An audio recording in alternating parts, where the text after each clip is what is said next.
Welcome, welcome, welcome, everyone, to another amazing episode of Beyond Boardroom Business. I'm your host, Coach Stephanie, and tonight, all I have to say is tonight, you're going to be able to listen and hear from the guru himself, the soulful singer, Mr. E. Walter Smith. He's been in the game for over 35 years and he has so much to share with you all. So I know you all will enjoy this conversation as much as I will. So without further ado, let's bring on Mr. E. Walter Smith. How are you this evening, sir? I'm doing well, Stephanie. How you doing? It's been a long time. Yes, it has.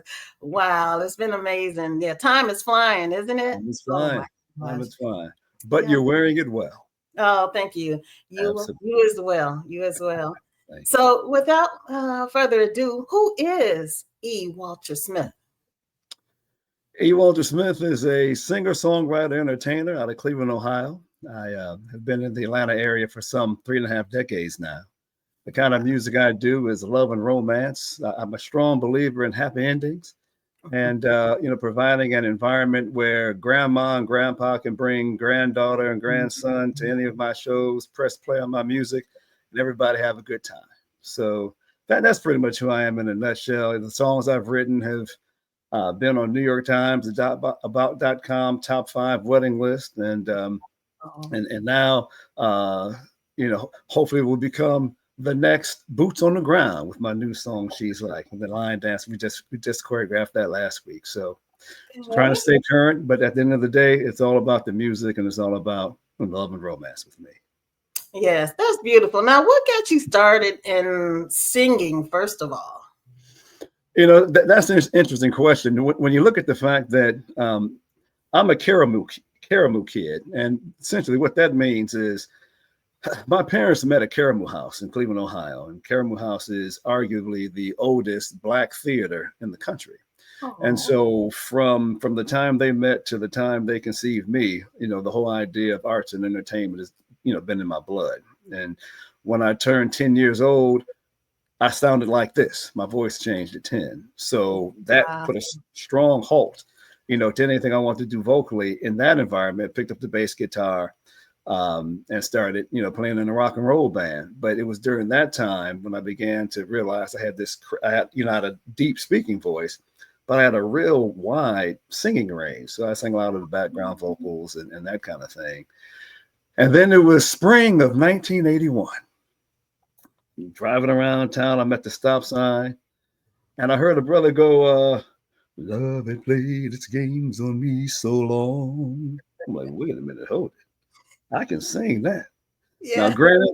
granted, that was '81, and Barry White had come out with his tunes before that. But Check Rats, Ohio, I wasn't always on the front edge of what was happening in R&B. And even though I went to school with Gerald Levert and Kim Whitley, we had different lives up there. So our access and our experience, was to a wide range of music and entertainment, what have you. But in '81, my senior year, One in a Million came out. I'm like, wait a minute, hold, I can put this bass guitar down and grab this mic and start singing One in a Million. And, so that came out. I started singing that, graduated from high school and then went to Case Western Reserve and then went to University of Akron and joined, their gospel choir. And at that point, they were looking for baritone basses. And that's how it kind of all started. Moved to Atlanta and what really began to lock it in, I moved to Atlanta, and a guy named Creed Pennell founded the Weddings for Us bridal show, and it was a huge deal. He brought in Miss Bahamas, and it was a huge deal. And I just gave him a call, and spoke to the producer, and they were like, "Yeah, come on in, because we're looking for like new talent." And so that's how that came about. And a guy named Mike Ferguson was also in town. We went to high school together, but he ultimately became Levert's music director. So he stayed at the house, and we went through my set for the bridal show. And it was really at that time when I was at the crossroads where it's like, okay, if you're going to do this, you got to do it like you did become an All-American basketball player. You just got to do it. You got to be great at it. No if, ands, or buts. No, what had happened was. And Mike really, you know what I mean. And Mike really, let me have it because, like I said, he being music director for Levert, that's everybody from Gerald all the way up to Eddie. And yeah, you just, you don't play with that. So he didn't let me play with it, and he beat me to death. He beat me to death. And every time I grab the mic, I think of him. I think of Palmer Williams Jr., who plays Floyd on Tyler Perry's A House of Pain.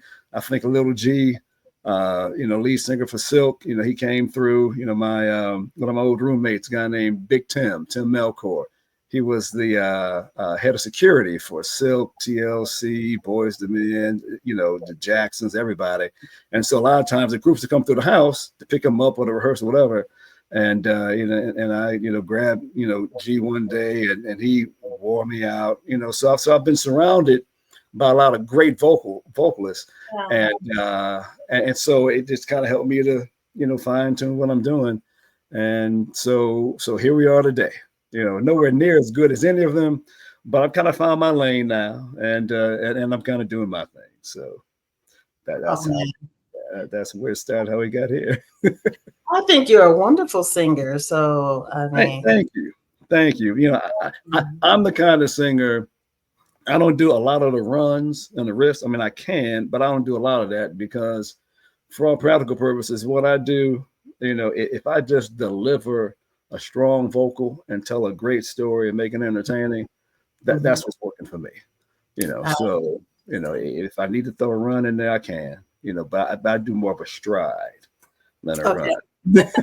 So your emphasis is on love and family. Now, why didn't you pick what society takes as the standard R&B music, or is that considered the standard R&B music? You really try to wrap your arms around what you really want to say. That was beautiful. Why don't I talk about baby coming here and okay, family hour? A couple of reasons. One of the main reasons is that it was always very important for me to know that my parents and my family could feel proud in saying that my son is doing this. The whole E. Walter Smith, brand is me taking the torch from my grandfather, who was a tap dancer back in Cleveland. Whenever like Duke Ellington and Papa Hines would come to town, he would open for them, doing tap. Wow. And so, long story short, I decided to take his name on, at least the Walter part, and do my career. And so, the result of that, always wanted to be able to, have my, shows enjoyed by a broad audience, and the music enjoyed by a broad audience. Love and romance is timeless at the end of the day. And it's just something that, I got from Lionel Richie that really resonated. At the end of the day, at some point, black, white, young, old, straight, gay, rich, poor, whatever your culture and ethnicity is, at some point, you're going to find somebody you love. At some point, he or she going to show up, and it's going to be the one, if not forever, for the moment. And I've got the song just for you.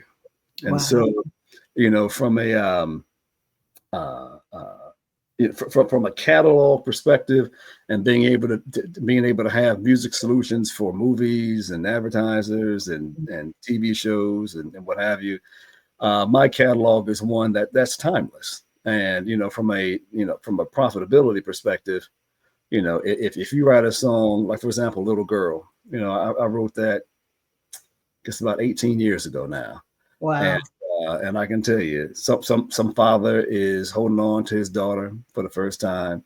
Some father is watching their daughter walk down the aisle, and some little girl is the Father's Day is always a time when a song like mine is something that gets airplay and gets played in homes because it celebrates the magic of the father-daughter relationship. And so love and romance and family, just honors me to be able to do that. And I like telling those kind of stories because I came from an amazing family, and so it's pretty easy for me to kind of write those stories because it comes from my diary. So And that's very beautiful because I was raised by my father. My mother and father divorced when I was 3. So all I mm, can really remember is my father raising me. And so that's really beautiful because I really appreciate what he has done for me. So, kudos to you.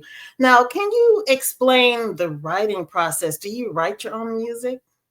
yeah, great question. So I write my own songs. I don't Okay. write the music, but I write the songs, and what I mean by that Mhm, mhm, is I write the lyrics, I write the melody, and what mhm. I do, I record that onto. Back in the day, I recorded into like one of those handheld, digital recorders, Right. and would send the tape to the producers. But now, you kind of record it online, and well, let me even back up. I write it with a pen on a Ooh. piece of paper. Ooh. So I have the full organic Yeah. experience of Yeah. creating that song. And then once that's done, like I'll record it and I'll send it to whatever producer I want to work with, who then takes the song, throws it into their system, and creates the music around it. Mm. So that's my process, and and along the way, as the new music is being created, there can be some collaborative efforts that let's like harmonize here or modulate here or whatever the case may be, but at its core, my producers and co-writers get a full song that they just need Mm. to create music to. And So, go oh, ahead. go ahead. No, no, no. Well, I was going to say, I'd say all but one song was written like that. I wrote a song, um, "All My Love" with a guy named Guy Mitchell. Where real Oh, cool story. So this is right around the Olympics, and I walked into a building in Pershing Points, right outside of Buckhead. And I walked into the elevator. There's a brother in the elevator. What's happening, man? How you doing? He goes, yeah, I'm just headed up to the studio. What kind of studio? Music studio. I'm a producer. Cool. Well, yeah, I got a minute. Let me hear what you got. And he played a track.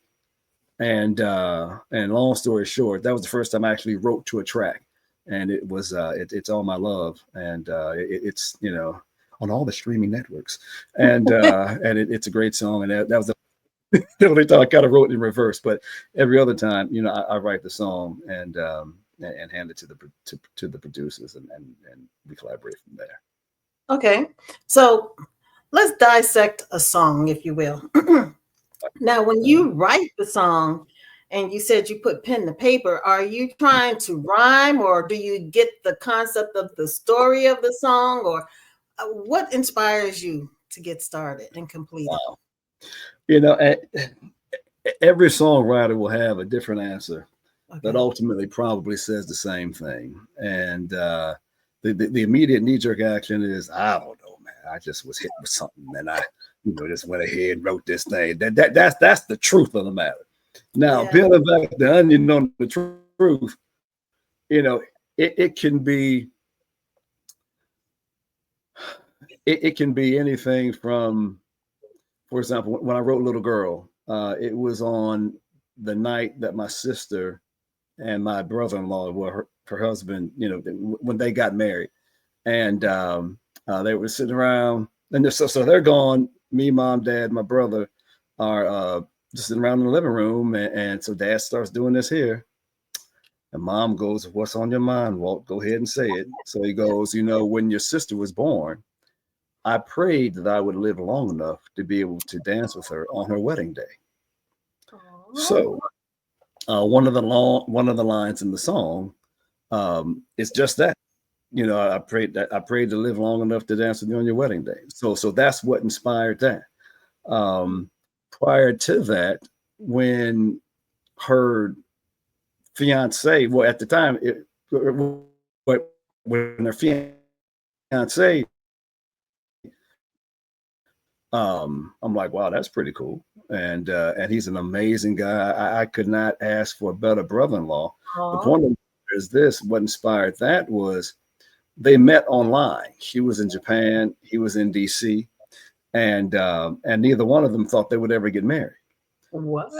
Yeah, yeah, and so there they were. So when I wrote First Dance for them, what inspired it was that story, and the final line of that song is, "I never dreamed I'd wear a wedding ring, but we just had our first dance." So it's that little spark that kind of allows me to create a story around it, and the whole wedding day project is one where I take the opening song is Front Row, where I write the song from the perspective of the honored guest and the family, finally coming to see these two people come together. And I got tired of singing Sunrise Sunset from Fiddler on the Roof and created my own song, and now Front Row is that.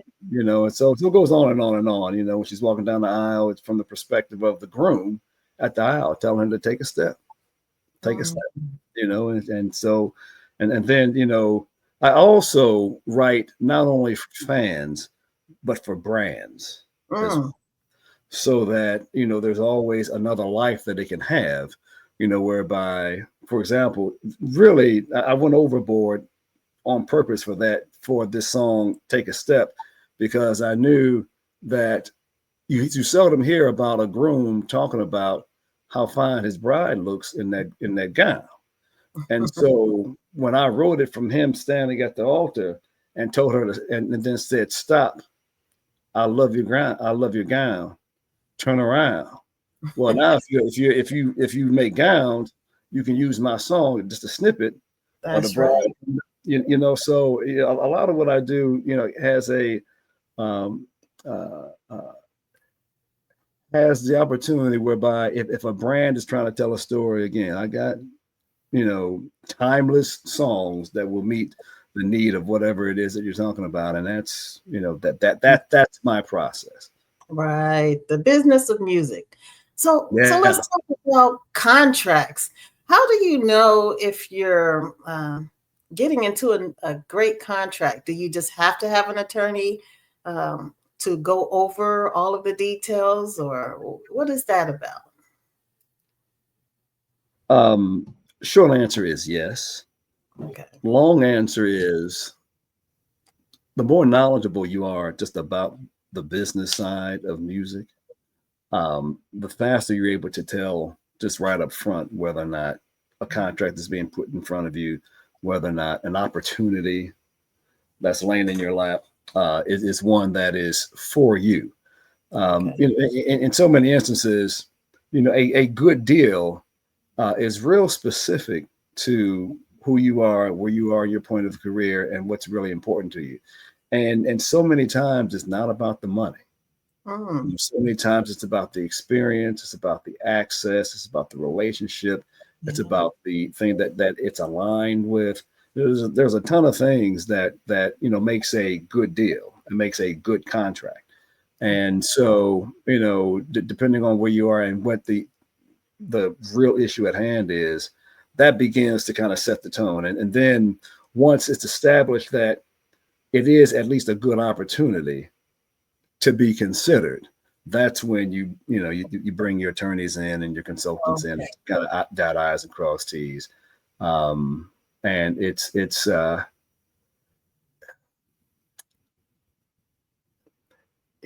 important to really recognize the importance of looking out for yourself, because within the creative arts, there are so many creative ways for things to go wrong, and Yeah. and you don't always win, but a lot of times, um, you do have to take those extra steps to make sure that some of that works out for you. I had a great opportunity, a great deal that was amazing. Then I Mm, took it to the attorney, and they redlined it, and I took it back to the opportunity, and they disconnected their phone. They Folks whoa. got fired, yeah, because I ultimately exposed Yeah. what just wasn't right, Mm, and that was 7 8 years ago, and only recently have things kind of come back full circle, and now we're good, and but yeah, I mean, and I think the other thing too, and I don't want to be long winded, but it's a very important point, and and artists need to know this. Um, at the end of the day, when you're doing good business, it Mhm. might not be embraced as good business because the business at that particular moment might not actually be able to be conducted because there's some things that need to be tweaked. But Yes. your reputation is such that he does good business. You, Yes. you know what I mean? And at the end of the day, that's what you want. You want your brand to be one that is respected and is recognized as being of quality, and that where anybody that's looking to bring you on board and work with you knows two things. One, that you won't jeopardize their reputation, and two, you won't compromise their credibility. Mm, And if you can be looked upon in that light, you at least have a chance, for other opportunities. And so that okay. the contract will help you to kind of navigate what all that needs to look like along the way. Understood. So let's talk about the music industry. Recently, Angie Stone was giving us a lot of different details about what was going on with her contracts. How can, or is it just an attorney? How can people avoid falling into those pitfalls? That's a classic example of what I was saying earlier from the standpoint of what was good at the time. Okay. And again, I don't know the ins and outs of that, and so I can't even begin to speak to her situation specifically. But Okay. generally, I can say this, um, and you'll see more and more of this moving forward. I know Goldman Sachs just did an article on this, and I speak to that from this perspective. Whatever she did when she signed that contract at the time gave her an opportunity to have a career, Yeah. gave her an opportunity to be recognized, to tour, and to, if nothing else, I'm assuming make money on tour. Okay. And you follow what I'm saying? So it put her in a position where she had a legitimate argument about the money that she would make from airplay, from sales, excuse me, what have you, what was worthy of a real serious conversation. And so I say all to say this, that at the time that she signed that contract, I'm pretty sure she felt that if nothing else, that was a good thing for her to do right then and there. If she had brought attorneys to the table and what have you, it might have they might have been able to negotiate things where she'd have been able to tour and do all that she was able to do, as well as get some of this back end money. But it might have uh, halted her career altogether. And Mm, so, you kind of have to you make a decision as to what's more important and what is the real opportunity. I mean, even going back to the situation that I had a great opportunity. And did the attorneys kill that deal? It could mm, be argued that they did. Um, if I had a chance to do it all over again, would I do it the same way? Pretty sure I would, particularly knowing that what's happening now, years later, yeah. because it's like, commas and zeros are the difference now compared to what we were talking about then. So, time value of money, I don't want to get all into the weeds, but every deal is different. Every situation is different. 9 times out of 10, you're in a better place if you bring the attorneys to the table. And I guess more than anything, Stephanie, it's important to have both parties on the same page, Okay. really fighting for a win-win kind of situation. Because if you get that, you can have a win-win situation, and then the attorneys just kind of dot the i's and cross the t's. And so that negotiation and that contract, what have you, it just solidifies the character of the Understood. people that are entering into it. So Okay. yeah. So, so if I can sing, and I can write. Right. How how difficult or how challenging is it to become successful? Because you're saying a person needs to have an attorney. What if a person cannot afford an attorney? I mean, does that mean that their opportunity is shot, or is there a way when you have the talent? So that's an amazing question. And the first thing you've got to do is embrace what your definition of success is. Mm, It's yes. critical.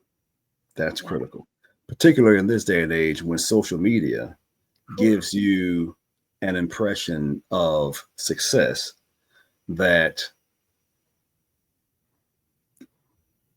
might not be everything that it looks like that it is. Okay. That being said, um, some people flat out don't want the same kind of success that some artists have, because with success comes a Yes. lot of other stuff that they just might not want to fool with. And so once you define what success is, it really helps you to fine tune how you go about attaining that, achieving that. And so, um, if you're a great singer, got great talent, and you want to do live shows, Hmm. then that's the path that you go. You know, you go online and you do a search for concert promoters and event planners. Say, hey, Hmm. listen, I want to sing, blah blah blah blah, and you negotiate what works for you. If success is you just want to make a lot of money and you want to have sync deals and publishing deals, then you write and sing and you call music supervisors and audio supervisors, and promote your stuff like that. So it all depends on what it is that you're trying to do. But at the end of the day, once you've done that, crafting that blueprint is very easy, and we won't even get into AI as to Oh, how that will turn what was literally a nightmare scenario of putting a plan together to something that you can do while on hold trying to pay your water bill. You know what I mean? I mean, wow. you learn how to embrace AI and all that comes with it, because It's here. it's here, and if you don't, others will. And Yes. let me change it. If you don't, others have, others Ooh. are, Mm. and you don't want to be left behind because you refuse to understand how to prompt Gemini. You know, Right. Good you, point. Great. Is there anything that um, you can give us information on that I haven't asked you about as far as the entertainment industry? so I, I would say this, right off the bat, and we kind of touched on it a little bit earlier. To thyself be true. Hmm. What God has given you is for you. Yes. What God has given you is for you. Yes. And what I mean by that is that your friends and your family might try to push you to do things that just aren't in your heart. And what I mean for you is I'm talking about that thing that wakes up with you in the morning, that thing that you go to bed with at night, that thing that you wake up in the middle of the night dreaming about, that inspiration that you get during that dream that you had, where you don't want to get out the bed to write it down, but the last time you didn't get out of bed, you forgot what it was and you're furious. So it forces you to get up and just keep a hook book right by your bed and the pen. That's what I'm talking about. Things that are for you. And then once you've embraced what's for you, it's then really just a matter of, seriously, I mean, in this day and age, you can literally go to Gemini and say, listen, I just woke up out of this dream, and this is what was on my mind. And so what do you think I need to do to Wow. complete this, to pull a band together, to do a marketing campaign, to find Wow. an agent? I mean, you just put all that in there. Yeah. And Gemini will say, great idea. And It sure does. and next thing you know, you've got an amazing blueprint really of all your ideas just kind of massaged and tweaked and rolled down for you. And so there you go. So I would say absolutely embrace the technology that you have available in the palm of your hand on Mhm. your phone. And then Yeah. from there, in doing that and following through and watching the careers and following the careers of those that resonate with you, learning from their mistakes, gaining access to their audiences, uh, having the courage to contact them or those like them, saying Mhm. what it is that you're doing and how you just flat out just want to be down. You'd be surprised, Steph, how many folks actually respect. A lot of folks call people that are really, about their dream and going for it. They'll call them thirsty and all sorts of the kind of stuff. Ultimately, you'll be calling them paid because they did everything that you didn't do, and they got Mm, there. And mm. you feel me? And, Yes. and and that's what and there's so many there's so many stories that speak to that. Um, but if you move forward in that fashion, then you'll be okay. Understand that the audience is right. The audience is right. That's right. They Not are. you. Not you. The That's audience is that's right. true. That's true. So the audience is right, and you've not really made it until you found out. Hmm, Mhm. maybe the audience is right. You know, maybe the audience is right. Maybe that didn't work like I thought it would. And but that should be a moment of growth, of stooping to conquer, as opposed to just squashing you and you dying. And being authentic is also very important. Mm. If I were to show up, um,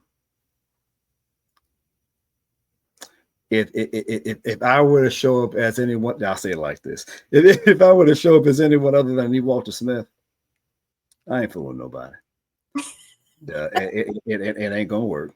That's And true. so, you True. know, and so being authentic and true to yourself, that's That's that's that's very important as well. So that's true. I love it. I mean, when I see your videos, I see your dance. I'm like, yeah, that's me. see, that's me. That's so somebody called one of my lyric videos. She goes, it's so corny. Everybody's happy. Everybody's smiling. What's Yeah, wrong? have you hung out with me? Remember, I'm always happy, pretty much always smiling. That's how I do me. The doom and gloom, the other options that I had available. Yeah. Pass on that because that's just not my vibe. So That's it. And you it's know, enough of that out there. We need different. We need E. there you go. Well, thank you. You're welcome. I really enjoyed this conversation. Well, How can absolutely. people find you? E. Walter Smith on ewaltersmith.com and then E. Walter Smith on all the social media platforms. Just TikTok, Instagram, Facebook. Just type in E. Walter Smith Okay. and put your seatbelt on because I know. you're gonna go on a journey. And You're and in for that's a ride. there you Yes. go. Yes. I love it. I would love for you to come back in a couple Oh, of months. We absolutely, can share. absolutely. Thank Absolutely. you. And can I give a quick plug just on my Yes. current project? Okay. Yes. So my new song out is called She's Like. It's a story of, boy meets girl, girl likes boy, boy tells the world about, and girl says, yeah, la la la la la la la la la la la la la. And it's 4 minutes of 96 beats per minute of just magic. I've got a line dance that was just choreographed by Jennifer Melkor, who did choreography for SWV, LL Cool J, Big Daddy Kane, TT Melkor, who's head choreographer right now for Glorilla. So I'm spanning all the generations, and it's a great, simple, but yet very flexible kind of line dance that again grandma could do it with the little baby to learn how to walk and then put your own thing on there and looking to do some big things with that. So it's She's Like the music. When you go to ewaltersmith.com, the pop up will take you right to the lyric video. lyric video is amazing. Embracing all the cultures, and you'll see. I'm not going to steal a thunder. Go check it out. And also one final thing, make sure that you join my VIP club. Join the VIP club because it gives you access to just a lot of the things that we're doing, a lot of different shows, a lot of different experiences, and it also gives an opportunity for you to bring your expertise and your talent and your energy to something that's kind of taken off. So make sure you join the VIP club. There's no cost to it right now, and it's just a way for me to kind of build a community, Yeah. and that's what I'm trying to do to build a international community of like-minded folks that don't mind meeting folks that don't have the same thoughts and views that they've got, but we'll give them a chance that maybe they can catch up. And now, right, and now you got something really cool going on. So join that, and but once you go to ewaltersmith.com, it all is laid out in front of Wow. Well, thank you so much. Really appreciate your time.